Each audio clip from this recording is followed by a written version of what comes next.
ধূপগুড়ির একটি বেসরকারি ভবনে বৈঠক করে জয় বাংলা স্লোগান নিষিদ্ধ ঘোষণা করল প্রাক্তন কেএলও সদস্যরা। এদিন প্রাক্তন কেএলও সদস্যদের সাথে উপস্থিত ছিলেন রাজবংশী সমাজের বিভিন্ন সংগঠন সহ ধূপগুড়ির রাজবংশী নেতৃত্বরা। তাদের দাবি, উত্তরের মাটি সকলের মাটি, এই মাটিতে বিচ্ছিন্নতাবাদী জয় বাংলা স্লোগান চলবে না। তারা হুঁশিয়ারি দেন, এরপর যদি কেউ উত্তরের মাটিতে জয় বাংলা স্লোগান তুলবে তার বিরুদ্ধে ব্যবস্থা নেওয়া হবে।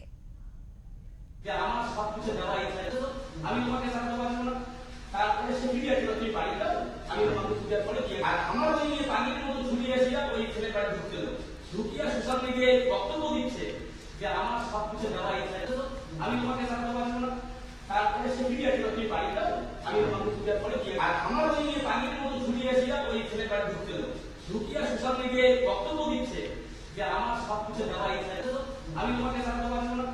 তারপরে সে ফিরে আসলো তুই বাড়ি দাও, আমি তোমাকে পূজার পরে দিয়ে আর আমার ওই